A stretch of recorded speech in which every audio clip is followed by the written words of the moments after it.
Je voulais vous parler de Bonsoir car ils sont partenaires de cet épisode. Il y a 5 ans, cette marque née sur le web a commencé avec du linge de lit 5 étoiles, c'est-à-dire des draps aussi agréables, doux et épais que ceux d'une chambre d'hôtel. Est-ce que vous voyez le genre ? La qualité est dingue et les matières sont nobles, le style intemporel, mais pile dans l'air du temps.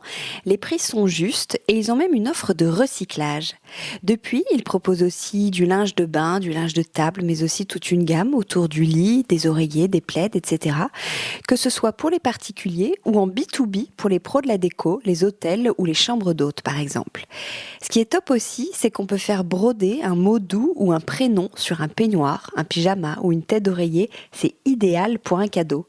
Et en parlant de cadeaux, vous pouvez justement retrouver ce service de personnalisation et tous leurs produits dans leur super pop-up du Marais. Je vous en dis plus dans l'épisode, alors c'est parti.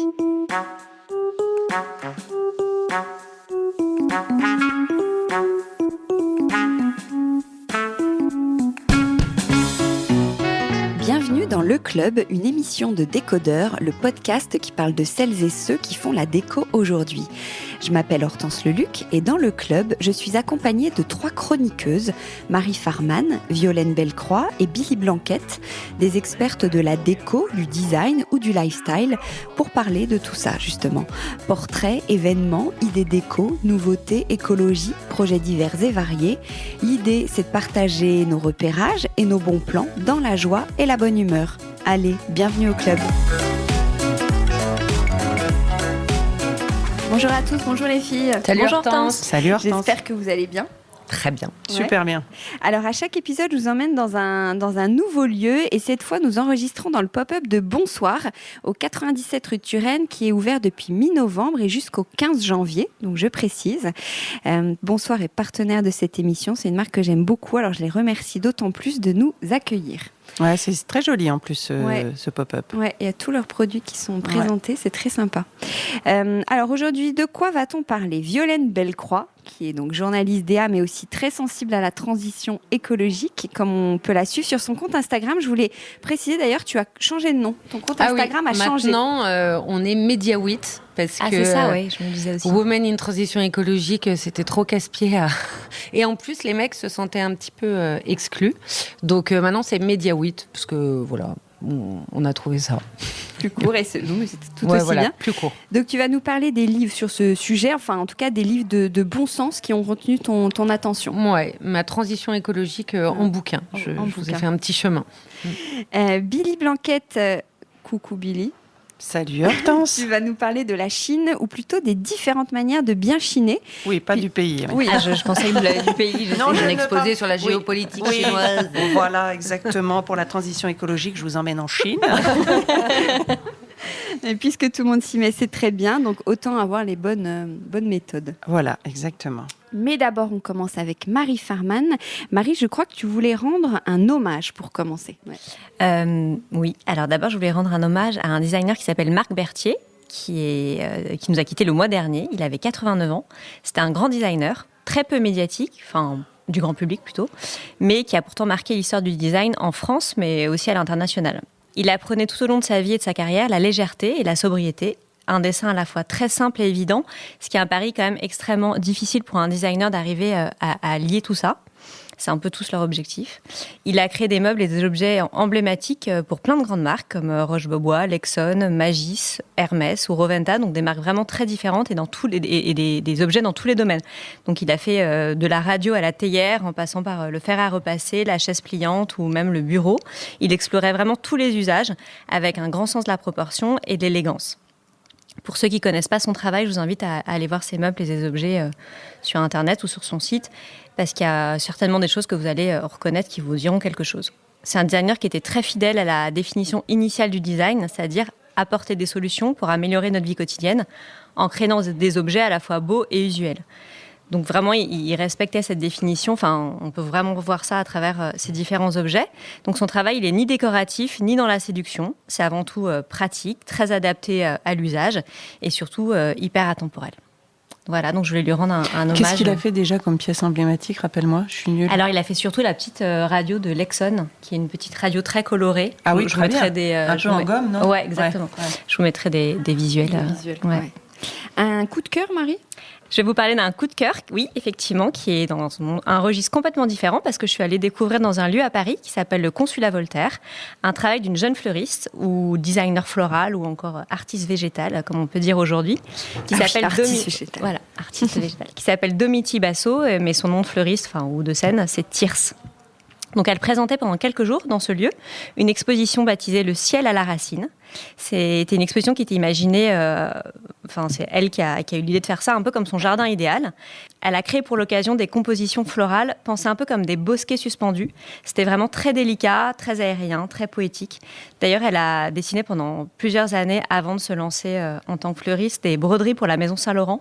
Et on peut retrouver cette minutie, ce sens du détail aujourd'hui dans son approche. Donc là, dans cette exposition, le mélange des fleurs et des végétaux, des couleurs, mais aussi des formes, formait des sortes de sculptures végétales en apesanteur. Il y avait un jeu de tonalité, de volume et de lumière qui était vraiment magnifique. C'était juste beau, en fait. Et ce que j'ai aimé aussi dans cette exposition, c'est qu'il n'y avait rien à acheter, il n'y avait pas d'enjeu, il y avait juste l'idée de venir pour contempler une beauté complètement éphémère. Voilà, j'aime bien cette idée d'y aller juste pour voir quelque chose de beau. Donc Domiti Basso, elle a son atelier dans un endroit qui s'appelle le Consulat Voltaire à Paris, qui est un lieu de création assez alternatif, dans un très beau bâtiment industriel, près de la place Voltaire. Elle fait des scénographies florales pour des marques, des événements. Donc on ne peut pas vraiment passer à l'improviste ou acheter un bouquet. Il faut avoir une commande pour une occasion spéciale pour qu'elle puisse faire ça pour vous. Mais vous pouvez aussi la suivre sur son compte Instagram qui s'appelle thyrse.paris pour vous faire une idée de son travail déjà et vous inspirer. Comment t'écris ça ? Alors c'est THYRSE. Voilà, son travail est hyper inspirant, très délicat et je vous invite vraiment à aller le voir. Et une découverte ? Alors, pour finir, je voudrais vous parler d'une découverte. C'est un artiste qui s'appelle Bertrand Formpérine. J'espère que j'écorche pas son nom. Alors, il est architecte de formation. Il fait aussi de la photographie, pas mal de photographies d'architecture, et il fabrique des meubles et des objets. J'ai découvert son travail pendant une nouvelle foire que je ne connaissais pas, qui s'appelle Unique Design and Group, qui a lieu à Paris en octobre dernier. Donc, à première vue, je ne me serais pas forcément arrêtée d'emblée sur son stand, qui était ultra coloré, avec des couleurs super fortes, mélangées, contrastées. Ce qui ne fait pas forcément écho à première vue à ma sensibilité personnelle, même si j'ai bien compris, Billy, qu'il faut ne pas avoir peur de la couleur. Mais bon, en gros, il est venu à moi, il m'a expliqué sa démarche et m'a convaincue. Comme quoi, parfois, ça fait du bien d'un peu dépasser ses a priori. Alors, sa démarche, justement, il se trouve en se baladant dans la rue du polystyrène, donc un peu partout. Ça peut être dans les poubelles, ça peut être même par terre. Il me dit que finalement, quand on commence à regarder, il y en a un peu partout, qu'il récupère et recycle pour en faire des sculptures et des objets. Il se sert d'aucun outil. Il crée des formes juste avec ses mains. Apparemment, c'est même très satisfaisant de travailler le polystyrène. Il s'arrête pas là parce qu'il veut travailler sur aussi l'idée d'illusion. Donc, il va ensuite peindre ses créations et le résultat est assez bluffant. Parce qu'en changeant juste la couleur du polystyrène blanc, les objets prennent une présence complètement différente. À première vue, on peut même pas se douter qu'il s'agit de polystyrène d'ailleurs. Il lui arrive aussi d'ajouter du sable à la peinture, ce qui, à ce moment-là, la texture effectivement change aussi complètement et elle ressemble à de la pierre. Ça paraît même un peu lourd quand posé sur un meuble ou une étagère. On a l'impression que c'est quelque chose d'assez volumineux et d'assez dur, mais finalement c'est hyper léger puisque c'est du polystyrène juste peint et recouvert de sable. Le polystyrène, c'est bien cette matière blanche là qui fait des petites boules là, un peu en petites boules. Ouais. Où on emballe les télés, que les enfants adorent. Les ordinateurs. Fait un bruit. On l'utilise moins, non ? J'ai l'impression, non ? On en voit Je pense moins. qu'on l'utilise moins, mais d'après ce qu'il dit, c'est qu'il en trouve partout, quoi. Hein heureusement. Oui, c'est ça. Il le on limite à mort. Oui. Mais bon, en attendant. Bah oui, c'est bien. Donc cet artiste est très attaché au Mexique. C'est un pays qui l'inspire beaucoup. Et ça se ressent vraiment dans les formes et les couleurs qu'il utilise. Donc c'est des formes assez géométriques et des couleurs, comme je disais, très très fortes et très contrastées. Donc je vous invite à aller voir son travail également. Il a un site ou sur site internet ou les galeries qu'il représente. Parce que moi, je trouve que c'est quand même un travail qui interroge, qui ne laisse pas indifférent sur la manière dont les artistes aujourd'hui travaillent avec ces nouvelles ressources. Des ressources, parce qu'ils sont tous conscients en fait, finalement, que chaque ressource est hyper précieuse. Donc ils travaillent avec... ils détournent les matériaux, ils travaillent avec ce qu'ils trouvent. Évidemment pour des raisons écologiques à première vue. Mais je trouve sans être dans la contrainte, en tout cas lui. Au contraire, il dépasse ça pour aller plus loin dans son processus créatif et c'est assez réussi. Super. Eh ben, moi, perso, je ne connaissais pas. Non. On va aller... Merci Marie, tu on nous fais toujours découvrir. Avec Marie, c'est... Des on artistes, se sent, des expos, On se sent un petit peu ignare. Non, au contraire, on apprend plein de trucs. C'est bon. Violaine, à toi. Juste, alors avant de te lancer, tout à l'heure je t'ai demandé pour ton compte et maintenant je te parle de ton guide anti-taches. Tu voulais nous en parler ? Ah Parce oui, que je trouve ça canon. merci Hortense, c'est vrai. Donc avec mon ACO 8, on a créé un petit guide de, je sais pas, une trentaine de pages où on donne toutes nos recettes qu'on a testées et qu'on a vraiment essayé plusieurs fois sur plusieurs tâches pour détacher quasiment tout avec des produits naturels qu'on peut en majorité trouver en vrac, pour ne pas laisser de taches dans les nappes phréatiques. Il est vendu au prix de 3 € et la moitié est reversée à SOS Méditerranée. Donc, ce sont toutes vos astuces avec des produits naturels pour détacher au naturel. Voilà. Et je n'ai pas volé la recette de Billy qui disait qu'il fallait faire pipi sur les taches de fraises. Oui.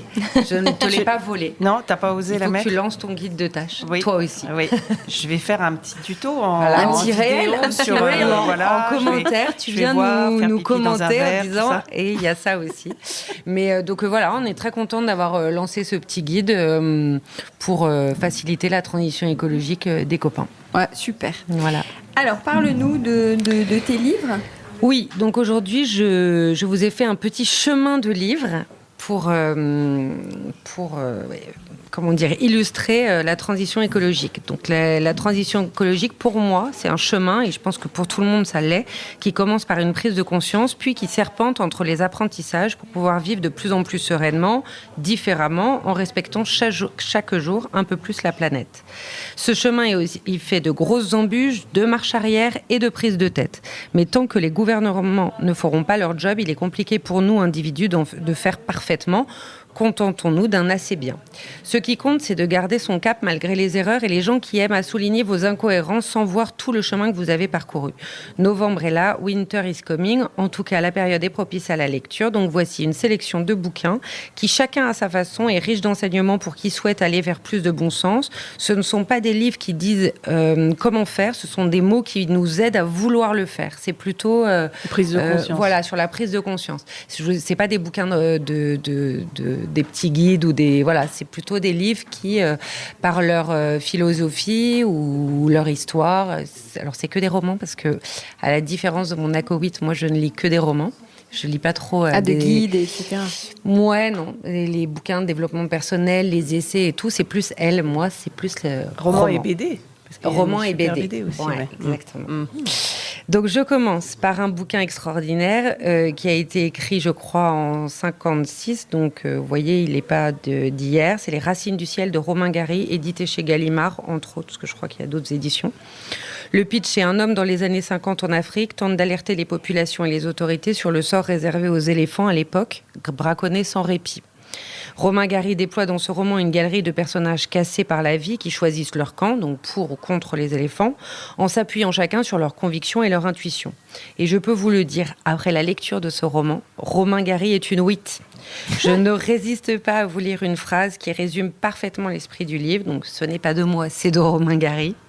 Il faut absolument que les hommes parviennent à préserver autre chose que ce qui leur sert à faire des semelles ou des machines à coudre, qu'ils laissent de la marge, une réserve où il leur serait possible de se réfugier de temps en temps. C'est alors seulement que l'on pourra commencer à parler d'une civilisation. Uh-huh. Magnifique. Bon, il y en a plein, mais voilà, c'était celle qui a retenu mon attention. Ensuite, j'aimerais vous parler d'un été prodigue de Barbara Kingsolver aux éditions Rivage. Entre parenthèses, vous pouvez lire tous les bouquins de cette autrice. Oui, j'en ai lu.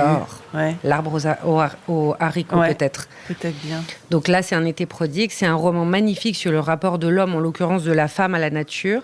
L'autrice, dans ce roman, entremêle 3 destins de femmes, avec comme toile de fond la nature incroyable et implacable des Appalaches. Donc c'est dans l'est des États-Unis. C'est une nature très rude, magnifique, mais aussi violente. Les gens en vivent, mais difficilement. Enfin bon, il y a toute cette ambiance en toile de fond. Chacune à sa façon nous apprend quelque chose des pouvoirs de la nature sur nos petites vies, toutes petites vies. Et je trouve que d'en reprendre conscience à chaque fois, ça fait quand même pas mal de bien. Très bien, je le note. Ouais. Non, mais vraiment, je vous ai donné que des bouquins que j'ai dévorés. Ouais. Parce que j'aime pas qu'on me dise tiens, j'ai pas trop aimé. Ouais. Ça me motive pas trop. Moi. Oui, non. Tu vois. Tiens, prends-le, c'est nul. Ouais, voilà. Moi, j'aime bien qu'on me dise je l'ai pas lâché, tu vois. Un autre livre incroyable, Dans la forêt de Jean Egland. J'espère que je le prononce bien. C'est une femme en tout cas. C'est pas Jean, c'est Jean. Aux éditions Gallmeister. C'est comment on appelle ça, un best-seller aux États-Unis. Enfin, la libraire me l'a vendu entre guillemets comme ça, en me disant vraiment tout le monde l'a lu. C'est c'est un classique. Donc moi je le connaissais pas, donc je ne sais pas si vous le connaissiez. La fin de notre monde civilisé lance deux sœurs de plus en plus loin de leurs habitudes, réflexes et a priori, pour finalement leur montrer le chemin vers la forêt. C'est vraiment un livre, vous savez, tous ces films catastrophes, là, on arrive, il n'y a plus rien. Et là, c'est hyper bien fait parce que c'est hyper réaliste. Il y a d'abord plus d'électricité, il n'y a plus de ceci, il n'y a plus de cela, il n'y a plus... Donc, on est là avec elles et elles essayent de maintenir à flot toute cette vie quotidienne qui part en vrille.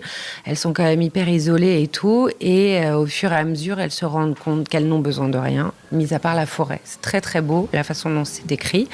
On apprend plein de choses sur les vertus des plantes et tout.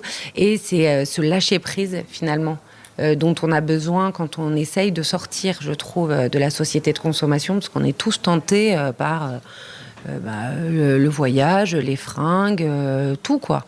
Et ce livre, moi, il m'a aidé là-dedans. Je me suis dit, tiens, c'est vrai, quand on lâche prise un peu, quand on se dit, bon, on n'aura pas tout bien comme il faut, on arrive à avancer sur son chemin de transition écologique. Le titre du livre Dans la forêt, de Jean Egland.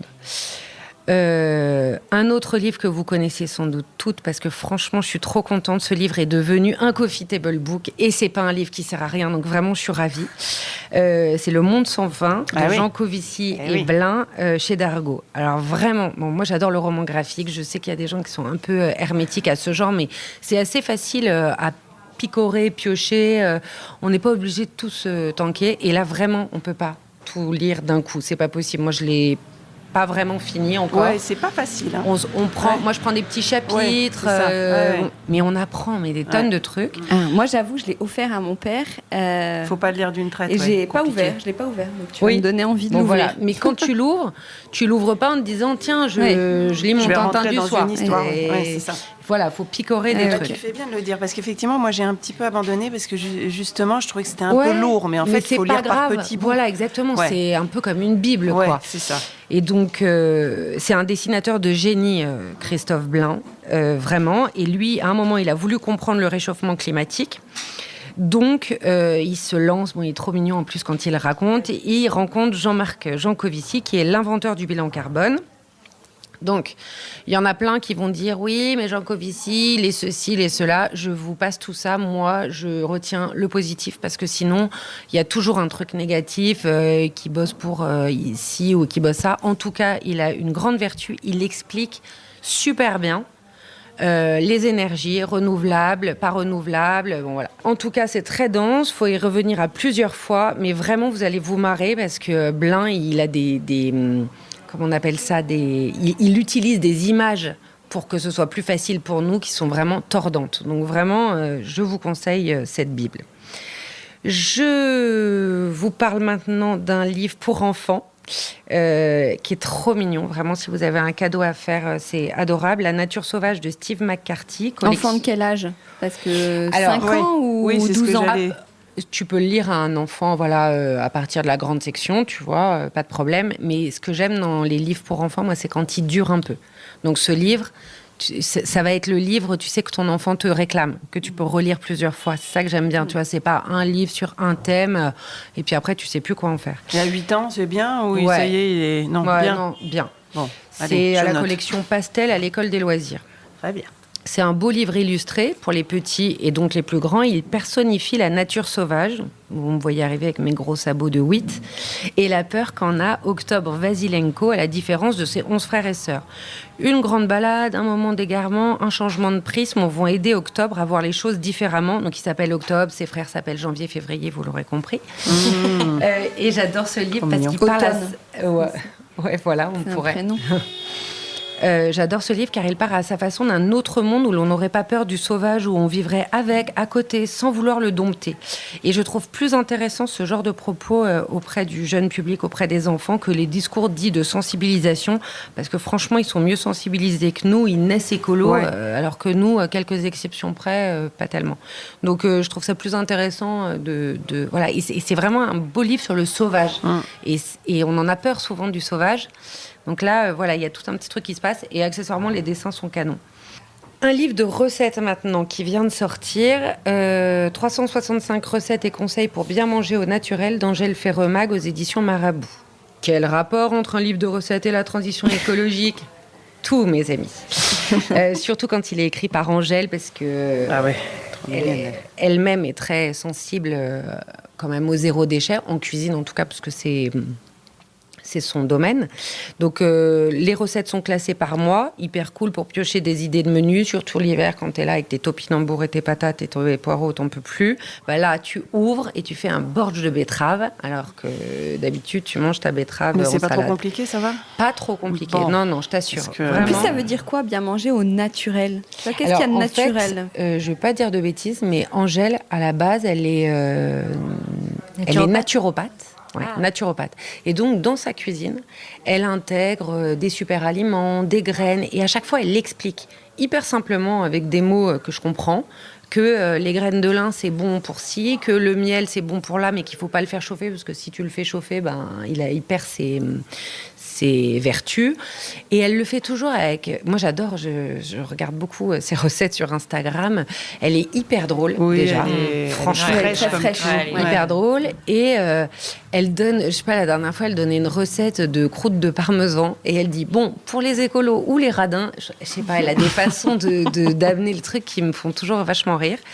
Et vous verrez dans le livre, donc c'est par mois et par saison, elle donne des petits conseils qui n'ont rien à voir avec la cuisine et c'est juste pour prendre soin des gens. Elle a vraiment cette envie-là.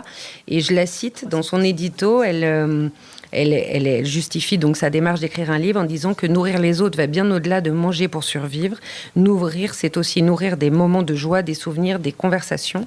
Et je trouve que finalement, dans toute cette idée de transition écologique, de vouloir lâcher prise, etc., de passer du temps dans une cuisine avec des produits à peu près de saison, déjà, c'est moins de temps passé sur Insta, moins de temps passé dans les boutiques, moins de temps passé à faire des trucs finalement qui nous remplissent de pas grand-chose. Voilà. Et un petit dernier pour la route. Le guide de la décochinée par Margot Steinweiler. J'espère que je prononce bien. Steinmeier, je crois. You sure? Maybe I'm sure. Ok. Alors, le guide de la décochinée. C'est hyper sûr. Non. Justement, j'ai toujours du mal. En plus, je connais Margot, mais j'ai toujours eu du mal avec son nom de famille. Donc. Le guide de la décochinée de Margot en partenariat avec Le Bon Coin aux éditions Marabout. Parce qu'une fois qu'on a bien compris sur le carbone, le bilan carbone, et qu'on a fait son propre bilan, on se rend bien compte qu'acheter neuf, c'est quand même le truc qu'il faut... éviter au max. Réduire, on va dire. Donc, avoir plein de conseils pour chiner et avoir un intérieur... comment on dit, original, en tout cas personnel, c'est génial. Mais je crois que je ne suis pas la seule aujourd'hui à avoir remarqué ce bouquin. Et oui. Ah oui, donc transition toute trouvée. Bah oui. Transition non pas écologique, mais podcastique. Podcastique. Non, la Chine. Chine, c'est à toi.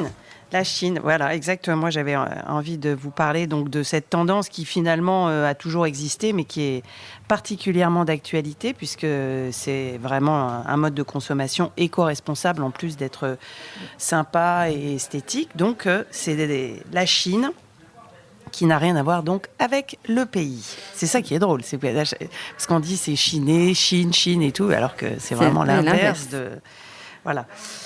Bon, attention, je ne suis pas en train de vous dire que je vous ai dégoté une tendance toute nouvelle. Je sais bien qu'on est tous de plus en plus attirés par la seconde main, qu'il n'y a qu'à voir le succès de Vinted, du Bon Coin, etc. Mais c'est un phénomène qui prend vraiment de l'ampleur et il y a de plus en plus de sites et de comptes Instagram qui en proposent. Donc, j'avais envie de vous faire une petite mise à jour. Voilà. Et puis je voulais aussi en parler pour rappeler aux gens que ça existe et qu'il faudrait presque y penser plus systématiquement, parce que moi j'ai quand même beaucoup de gens qui demandent toujours des conseils quand tu bosses dans la déco. Où est-ce que je peux trouver un canapé, une table basse, etc. Moi j'ai envie de leur dire, regarde déjà un petit peu sur le bon c'est coin. C'est super que ce soit le premier réflexe. Mais oui, et faudrait après, que si ce tu soit... trouves pas les dimensions, les machins, les trucs, tu peux pourquoi consommer. Toujours acheter quelque chose de neuf qu'on vient de produire Parce que parfois les gens ils veulent des choses plus modernes et contemporaines, et du coup ils se disent qu'ils peuvent pas le trouver sur le Bon Coin, et que le Bon Coin, sur les sites de le Bon Coin, la référence numéro 1. Non. Mais tu vois, et du coup on se dit qu'on va trouver plutôt de l'ancien. Oui, c'est ça. Ou du vintage. Voilà, pour eux, c'est un côté vieillot, désuet. Même, je pense qu'il y a des gens qui ont peur de trouver que des choses abîmées, en fait. Oui, c'est ça. Ouais. Exactement. Pas neuve, pas clean, etc. Alors que non. Moi, je dis stop. Arrêtez de croire ça. Quand on cherche bien, on trouve quand même plein de trucs qui sont en parfait état. Et puis surtout, moi, je trouve que ce sont des objets et des meubles qui ont une âme, qui ont une histoire. On les a pas utilisés puis jetés. Non, on les garde, on les bichonne. Parfois, ils sont abandonnés dans le fond d'une cave et puis ils ressortent à la surface et puis on vient les retaper. Voilà, ils apportent vraiment une personnalité et un truc un peu unique. Voilà, moi, c'est ça aussi que j'adore dans le fait d'avoir des objets, du mobilier chiné. Et puis surtout, on peut trouver des merveilles qu'on voit pas partout. On se retrouve pas avec le même meuble que tout le monde. Voilà, on dégote une pièce vraiment différente qui fait que notre intérieur n'est pas le même que les autres. Donc, vous l'aurez compris, je milite à fond pour cette manière de consommer qui est non seulement éthique, mais aussi esthétique. Alors, concrètement, comment on chine ? Alors, il y a évidemment des quantités de manières de chiner. Donc, il y a zéro excuse. Par contre, si ce n'est celle de la flemme, parce que effectivement, ça demande quand même un peu de temps de chercher pour trouver la perle rare. Donc, je vous fais un petit rappel des bases, sachant qu'on peut faire ça aussi bien en se déplaçant que du fond de son canapé. Si on le fait soi-même, donc on se dirige vers les brocantes et même les vides-greniers, parce que je peux vous dire, pour faire quand même souvent des vides-greniers, qu'il y a des gens qui ne savent absolument pas ce qu'ils vendent et qu'on peut faire des super affaires. Moi, je me suis retrouvée avec des trucs des super trucs de marque et tout ça. Et puis les gens, 5 €. Ah bah oui, 5 €. Très bien. Parfait. Allez, je ne négocie pas. Par contre, la règle de base dans tous ces trucs-là, c'est de se lever tôt. Si vous déboulez à 10h du mat', faudra pas s'étonner de rien trouver. Les vrais de vrais, ils débarquent au déballage, au cul du camion, comme on dit. Donc, sans être un grand malade, je dirais qu'il faut idéalement se pointer là-bas à 7h, 7-8h. Quoi. Oui, si on veut vraiment trouver des pépites et du... Ouais. Oui, si on va avoir plus de chance, quoi, parce que c'est sûr que les bons plans, c'est le matin aux aurores. Quoi. Ou en fin de journée, quand ils bradent et qu'ils n'ont pas vendu. Oui, ça peut aussi être ça. Voilà, ça dépend ce qu'on vient chercher. Ouais. Voilà, exactement. Bon, alors après, où aller ? Alors ça, il y a évidemment les grands classiques type marché aux puces, comme Saint-Ouen ou Vanves à Paris, les puces du Canal à Lyon, les puces de Marseille, etc. Mais pour trouver, donc, l'idéal pour trouver toutes ces infos, c'est d'aller sur des sites type videgrenier.org ou infobrocante.com ou tous ces sites qui répertorient les brocantes et les vides-greniers par lieu et par date. Les noms sont atroces, mais ça doit être efficace. Oui, ça fait hyper vieillot. Infobrocante.com. Alors, et il y a des sites spécialisés aussi. Voilà, alors il y a des sites, donc tu l'as bien dit, il y a Le Bon Coin, parmi les plus connus, qui vient donc d'ailleurs de sortir donc le super bouquin dont parlait Violaine. Et puis toi, t'as fait un chouette présentation, j'ai vu sur Décodeur. Ouais, c'était très bien. Ouais, et je trouve que ce bouquin est vraiment bien fichu. Oui, c'est pour ça que je voulais vraiment faire un zoom, parce qu'il est vraiment bien fait. Il est bien ficelé. Aide, tu vois, en mode pour t'aider. Genre, j'ai envie de chiner, ok, mais comment ? Ouais. Exactement, il est découpé par style. Donc, si on a envie de faire un style bohème, campagne, 70s, scandinave, etc. Et puis, dans chaque style, on monte des photos, les pièces phares à chiner, les objets cultes. Et puis, en plus, il y a des petits conseils pratiques du style comment décaper, poncer, rénover, nettoyer, etc. Donc, lui, il est vraiment bien. Ouais, le guide de la déco chinée. Le guide de la déco chinée, exactement. Ensuite, il y en a un autre qui est vachement bien, auquel on ne pense pas forcément systématiquement. J'avoue que moi, je l'ai un peu découvert, là, alors que pourtant, c'est ultra connu. C'est le label Emmaüs. Je ne savais pas que le site était aussi rempli. Il y a plein de trucs, quoi. Ah ouais, c'est génial. Ils font plein de choses. Ils ont beaucoup d'initiatives. Ils ont surtout beaucoup. Moi, je les connais. C'est comme ça que je les ai connus d'ailleurs. Avec toutes leurs initiatives, ils travaillent même avec des vraies marques pour pour moi, récupérer. Emmaüs, c'était un endroit il fallait farfouiller dans un hangar, etc. Alors qu'en fait, il y a ce site qui est génial, quoi. Il y a plein de trucs. Donc ça, c'est bien. Après, évidemment, pour la déco, il y a Celency, quand même. Ça, on ne peut pas ne pas les citer. C'est vachement bien. Il y a un choix considérable de pièces. Et eux aussi, ils avaient sorti un bouquin, d'ailleurs, qui était très bien, qui s'appelle « Il n'y a pas d'âge pour le vintage », qui décryptait par ordre alphabétique tous les bons basiques à chiner. Et puis dans les autres sites, moi il y en a un que je connaissais pas, qui est un peu plus pointu, je dirais un peu plus haut de gamme, plutôt haut de gamme que pointu d'ailleurs. C'est un site américain qui s'appelle First Dips, qui vend un nombre considérable, pareil, de très belles pièces. Mais il n'y a a que du vintage. Non, il n'y a pas forcément que du vintage. Je crois qu'il y a des pièces aussi d'artistes. Plein de trucs, déco, bijoux, mode. Et en plus, il est enfin accessible en français, ce qui n'était pas le cas avant, en euros, avec des objets et des meubles qu'on peut chiner en plus en France et non pas forcément faire revenir de outre-Atlantique. Il y a un super site aussi dans le même genre qui est moins gros que First Dips, mais qui est Pamono. Qui a Pamono, il y a Pamono qui est super. Après, je trouve ça cher. Mais First Dips aussi, c'est très cher. Enfin, ça dépend ce que tu cherches. Tu vois, par exemple, c'est des pièces d'exception. Oui, c'est cher. Le canapé Togo, parce que c'est ma spécialité. Et Pamono, c'est plus cher que le Bon Coin. Alors que le Bon Coin, t'en as plein aussi. Mais bon, la sélection est déjà faite. Mais Pamono, est-ce que t'as pas plutôt des marchants, tu vois, des pros qui sont... C'est comme Design Market, voilà. Des marchands. Alors que le Bon Coin, c'est Jean-Claude et mais Françoise du coup, qui vendent leur canapé. Ta recherche est plus facile, plus rapide. Sympa pour Jean-Claude et Françoise. Ils sont très sympas, ils vendent leur canapé. Hyper sympa. Moi, je dis Madame Michu. Ouais. Non, mais tu vois. Non, c'est vrai. Et la sélection n'est pas faite sur le Bon Coin. Voilà, il faut plus chercher, mais c'était juste un petit budget. C'est intéressant. C'est intéressant. Ouais, non, bref, il y en a plein, quoi. Oui, il y en a sur plein. Instagram aussi. Et sur Insta, il y en a plein. Alors, dans les plus connus qui existent depuis un petit bout de temps, il y a Belette Petite, qui s'appelle d'ailleurs, le site s'appelle Petite Belette et qui propose plein de jolis meubles qu'elle retape. Elle donne aussi pas mal de conseils à des particuliers. Elle propose des masterclass sur son site. Il y a René Lachance aussi, qui a un petit compte Insta vachement sympa.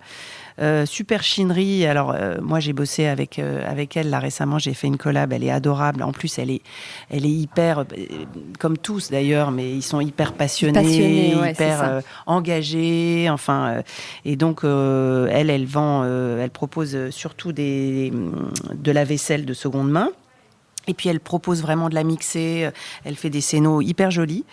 Dans les grands aussi, les comptes Insta très sympas, il y a le vide-grenier d'une Parisienne qui a une très jolie sélection de meubles et d'objets. Il y a Luxe Perpetua Paris, que j'ai découvert il n'y a pas longtemps, et qui a d'ailleurs une boutique à Paris, rue Jean-Pierre Timbaud. Octopus au pluriel. Ah oui. Ça c'est hyper beau aussi, qui vend des très beaux objets anciens et des arts de la table. Et pour les chaises, par exemple, il y a Chair Chaise, ça s'écrit chair comme la chaise en anglais, qui propose donc plein d'assises. Il y a Chez les voisins aussi, je ne sais pas si vous connaissez. Chez les voisins, t'as raison, elle est très sympa. Marie Dussordel, elle est chroniqueuse dans une émission justement sur France 2 ou France 3, l'émission avec Sophie Davant, ou comment ça s'appelle, Affaires conclues. C'est pas vrai, Affaires conclues, le truc. J'ai jamais regardé ce truc-là. Moi non plus. Non, mais moi non plus. Ça mais cartonne. il y a un vrai sujet. Ouais. Donc oui, c'est pas un scoop que la Chine fonctionne, mais effectivement. Elle adore sa blague de la Chine. J'adore la Chine. On l'aura du début à la fin. Ouais. Vive la Chine. Bon, et puis après, il y a tous les collectionneurs. Donc là, il y en a plein aussi. Il y en a un dont tu avais parlé. Moi, je les aime beaucoup. C'est Oda Paris, dont tu les avais reçus et qui viennent justement d'ouvrir une boutique rue Vieille du Temple, là, au 137 rue Vieille du Temple, qui vendent vraiment des très belles pièces du design du XXe siècle. Bon, donc il y a vraiment beaucoup de choses. Il faut farfouiller. Ok, donc il y a beaucoup de choses, mais quel est, toi, ton conseil, justement, pour s'y retrouver ? Mon conseil, j'en ai pas 36 000, si ce n'est de se lever tôt si on va sur place, de connaître aussi la valeur des choses parce que finalement, à part les petites marques, parce que je trouve que maintenant ça se fait plus avec soit quand on va en brocante ou en vide-grenier, soit sur les gros sites, c'est de marchander. C'est vrai que faut pas avoir peur de marchander. D'ailleurs, quand tu regardes sur Vinted, tu fais une offre, donc ça fait partie du jeu et il y a plein de gens qui n'osent pas le faire. Tu vends un truc 50, on te propose 12. Oui, c'est ça. Non. La grosse négo. Voilà, donc je dirais qu'il faut pas avoir peur de marchander, faut pas s'excuser, ça fait partie un peu du jeu. Et puis au pire, le vendeur baisse un peu, vous montez un peu, et puis tout le monde est content, voilà. Puis moi je trouve que tout ça, ce qu'il y a de sympa dans le fait de chiner et non pas de la Chine, c'est le plaisir qu'on y prend, c'est le temps qu'on y passe, c'est de faire une bonne affaire, c'est de partir à la chasse au trésor, quoi. Donc moi amusez-vous à chiner et arrêtez d'acheter du neuf systématiquement. Vous chinez, les filles, Marie, Violaine ? Ouais, vachement. Ouais, moi, j'ai beaucoup chiné. Mais pourquoi ? En mobilier ? Un peu tout. En fait, moi, j'ai un papa qui est antiquaire et ma grand-mère était aussi antiquaire. Donc, toute petite, on a fait un peu tout ça. Il avait un stand aux puces de Saint-Ouen. Mais il y a un endroit que j'aime beaucoup, moi, hormis des puces qui sont devenues à Paul-Bert. Qui sont chères en plus. Qui sont chères et ça. C'est la foire de Chatou. Ouais, la foire de jambon. Ouais. Et donc il y a une petite partie de jambon maintenant et beaucoup d'antiquaires et c'est moins à la mode, tu vois. Il y a des trucs, c'est plus charmant. Oui, t'as raison. Et c'est hyper sympa. Ouais, parce que ce qui est sympa, c'est justement moi quand je vois maintenant les stands où tout est années 50. Oui, c'est ça. Ça m'ennuie. Je préfère justement avoir un stand avec du bric, du broc et c'est toi qui vas justement faire ton choix. Et vous chinez quoi ? Du mobilier ou du mobilier, un peu déco ? des fringues et... des objets, déco, un peu tout, quoi. La vaisselle. Le seul truc que je fais pas, moi, c'est les culottes. Les sous-vêtements et le linge de lit, je fais pas. Gros niveau dans ce podcast. Fallait pas m'inviter. Non, on adore. Mais non, c'est vrai que les vêtements, ceci dit, il faut faire gaffe sur certaines fringues. Tu peux pas tout acheter seconde main, c'est vrai. Et du coup, j'ai pas entendu ta réponse. Tu disais quoi ? Non, et en plus j'ai dit le linge de lit, mais c'est pas vrai parce que j'achète des vieux. Non, elle a dit sous-vêtements en plus. Non, j'ai dit sous-vêtements, mais les draps. Je pensais aux draps, mais en fait, non, j'achète des draps anciens aussi. Non, mais c'est vrai que ce que tu dis, la première chose, c'est peut-être se dire, je sais pas, j'ai besoin, d'un plat, d'une casserole, d'un porte-balai, ou genre, je pense que ça n'existe pas, un parapluie là. Juste de se dire, où est-ce que je peux le trouver, tu vois, chiné, est-ce que je peux essayer, et si jamais vraiment tu n'y arrives pas, ou que c'est compliqué, ou c'est comme tu dis, ça va pas, effectivement de passer à quelque chose de neuf, mais effectivement que ce soit ton premier réflexe, je pense que ça peut être... Il y a plein de thématiques qui sont faciles. Par exemple, moi, j'ai fait toute la chambre des enfants en mode Chine et tu cherches un bureau, des petits rangements et tout ça, tu peux trouver hyper facilement sur ces sites-là. Mais il y a plein, mais bien sûr, plein de... Ok. Eh ben merci pour ce sujet. Merci les filles. Merci à toi. Et je crois que la prochaine fois, on se voit, ce sera 2023. Oh là là. Ah ouais. À l'année prochaine alors. Ouais, donc à l'année prochaine les filles. À l'année prochaine. Bonne journée, bye. Ciao. Décodeur, c'est terminé pour aujourd'hui. Merci beaucoup d'avoir écouté en entier. Si vous avez aimé cette émission, n'oubliez surtout pas de vous abonner au podcast pour ne pas rater les prochains épisodes. Bien sûr, vous pouvez aussi la partager en l'envoyant à vos proches ou en story Insta. D'ailleurs, vous pouvez me retrouver sur le compte Décodeur où je poste quasiment tous les jours. Et si jamais vous écoutez cette émission sur Apple Podcast et que vous avez 20 secondes, n'hésitez pas à laisser un commentaire. C'est juste sous la liste des épisodes. C'est comme partout, plus j'ai d'avis et d'étoiles, plus le podcast se détache et se fait connaître. Voilà, merci beaucoup et à très bientôt alors, ici ou ailleurs.